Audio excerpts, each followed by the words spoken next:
Je dirais oui et non. Oui, par rapport à ce que j'ai vécu avant, dans la mesure où en fait je considère que le burn-out que j'ai eu, c'était un très grand appel de mon âme en fait pour dire que tu n'es plus à ta place. Alors j'ai beaucoup aimé mon métier, ce que j'y faisais, mais j'ai développé par ailleurs aussi d'autres intérêts, d'autres compétences. Et de fait, ce que je vivais, je me sentais en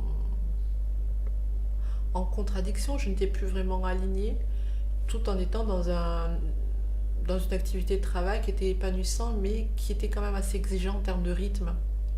Voilà. Donc par rapport à cette situation-là, je te dirais que oui, j'en suis sortie pleinement. Maintenant, le non, en fait, il est plutôt dans la je suis sur une corde raide, dans le sens où désormais, je fais une activité, je me consacre à accompagner les autres à se sortir notamment de leur burn-out.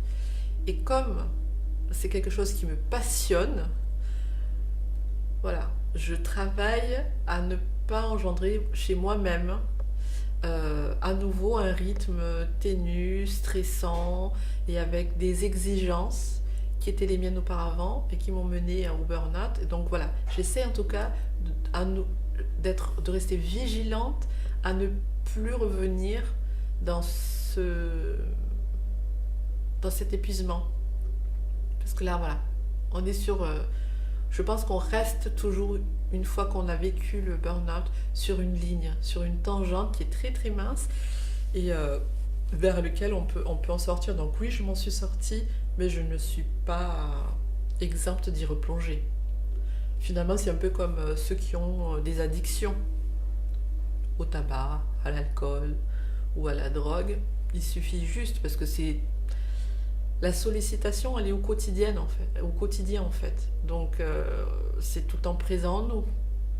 Donc le travail, c'est mon quotidien. Il y a d'autres choses qui ont émergé dans ma vie au quotidien aussi, en termes d'implication.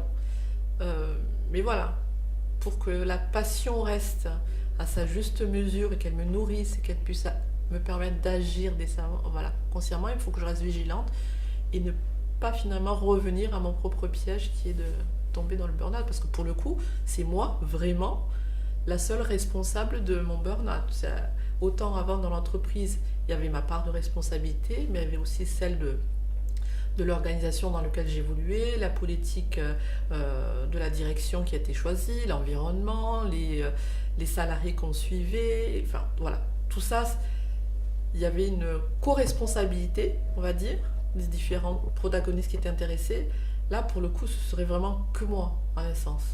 Parce que c'est moi qui me donne mon rythme de travail, en fonction de comment je situe ma passion et mon enthousiasme pour faire ce travail.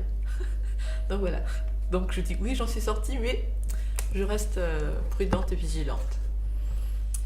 La première, que certains diraient peut-être une prise de recul, c'est plus qu'une prise de recul, c'est carrément de m'accorder un espace.